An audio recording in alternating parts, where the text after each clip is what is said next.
But I certainly welcome them all, so thank you for such a warm reception. And it's a pleasure to be here. Obviously, I've been anxious to be here, and I'm so pleased to have my wife, Renda, of more than 30 years, and she has been just steadfast through this process, encouraging me on and reminding me what this is really all about. And so thank you.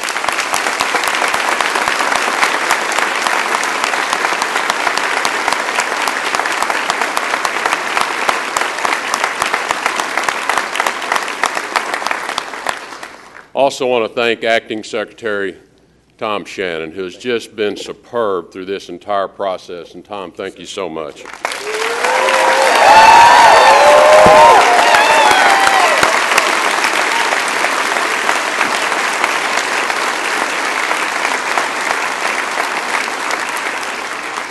It was truly and indeed an honor that Tom joined us in the Oval Office last night for my swearing in, and appreciated that he was there. Obviously, I also want to recognize and thank all of you here at headquarters of our State Department, the staff and partners around the world who have faithfully performed your duties regardless of who was in charge. It was so important. I know many of you have assisted ambassadors and other officials during the Senate confirmation process, and indeed some of you have been through it yourself. Having just come through it for the first time, I can assure you the Senate still takes it as serious as ever. They're as energetic as ever. They're as thorough as ever. But we're here.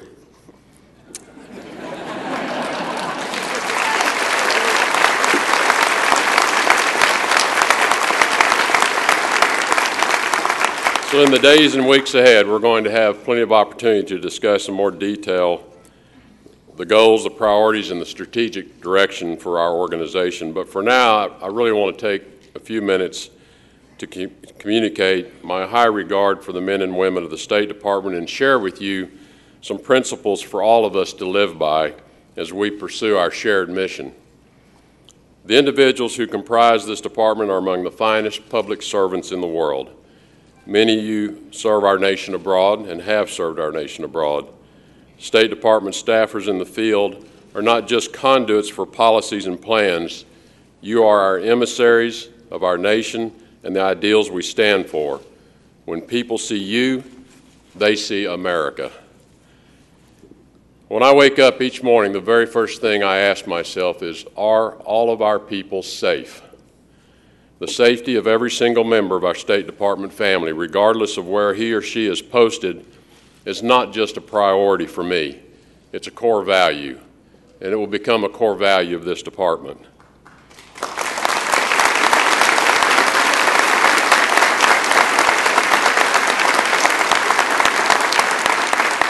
This means the State Department family here in the U.S. and all those agencies serving under Chief of Missions abroad, including civil service, foreign service officers and specialists, locally engaged staff of host country and third country nationals, interns, fellows, support contractors, and implementing partners, and not least of all, the family members who support us at home and in our service to our country overseas.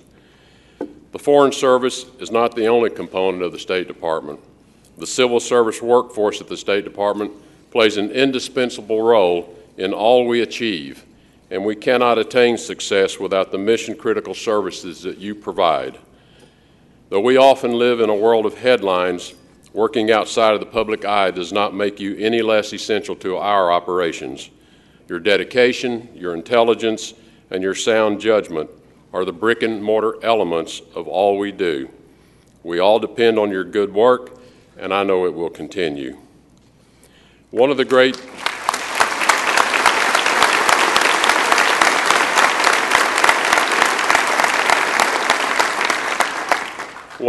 challenges and thrills for the State Department staff is deciding how to confront changing conditions in every corner of the world.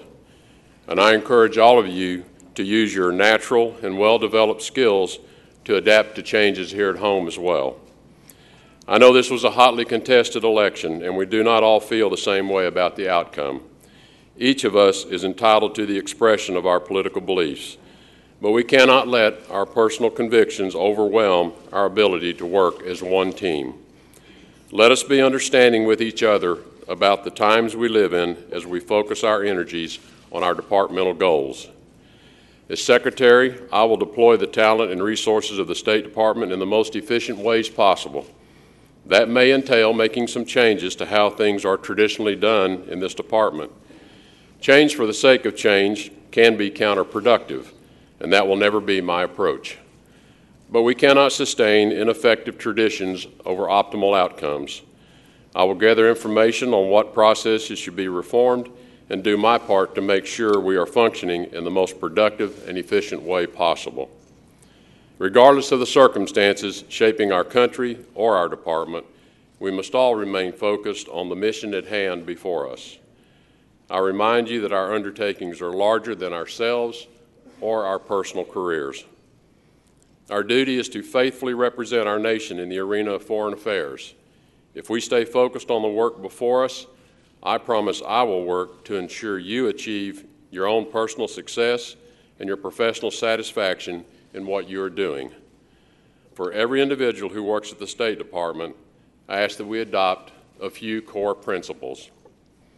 First, I believe that any organization runs best when all of its members embrace accountability. From the mailroom to the boardroom, every member of a team has a job to do.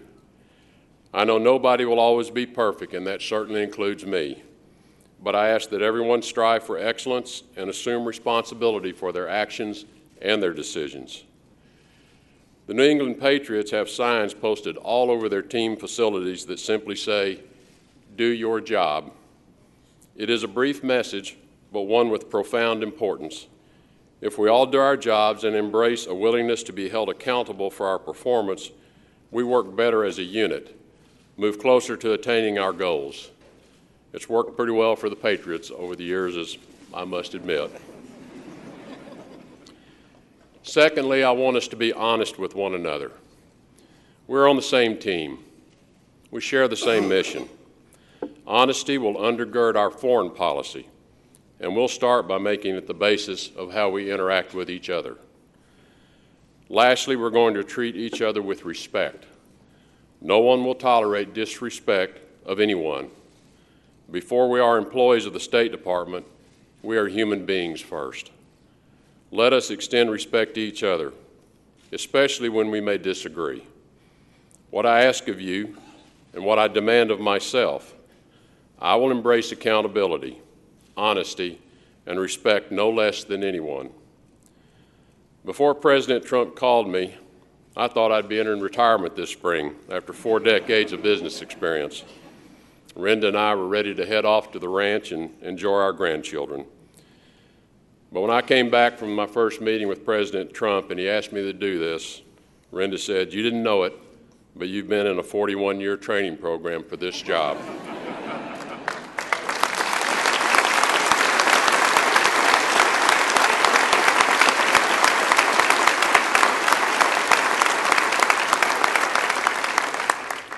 So despite our own dreams, she said, "You're supposed to do this." Well, my first day's here. I'm on the job. Hi, I'm the new guy.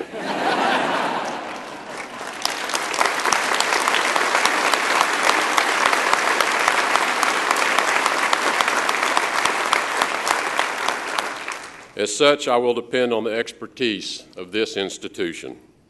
There are over 75,000 members of the State Department workforce, both foreign and civil service employees, with an average of over 11 years of service in the department. I have 25 minutes. You have accumulated knowledge and experience that cannot be replicated anywhere else. Your wisdom, your work ethic, and patriotism is as important as ever, and as your secretary, I will be proud to draw upon all these qualities in my decision-making.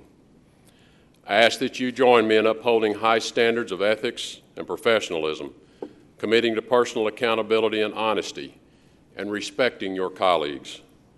There will undoubtedly be times of victory, but there will also be many times of difficulty. Let's go forward as a team through all of it. Let's make the American people proud of what we do in this building and beyond. Inscribed on the walls in this lobby are the names of fallen Foreign Service personnel who, in the words of Abraham Lincoln, gave their last full measure of devotion. They died in service of causes far greater than themselves. As we move forward in a new era, it is important to honor the sacrifices of those who have come before us and reflect on the legacy that we inherit. In closing, I'm honored to be serving alongside each of you as I serve our nation as the Secretary of State. So now I'm going to take a moment, pay my respects to those individuals that are memorialized on this wall, and then I look forward to making the rounds and greeting you personally. It may take me a few days, but in all sincerity, I do hope to have the opportunity to shake the hand of every one of you that's here. Thank you so much.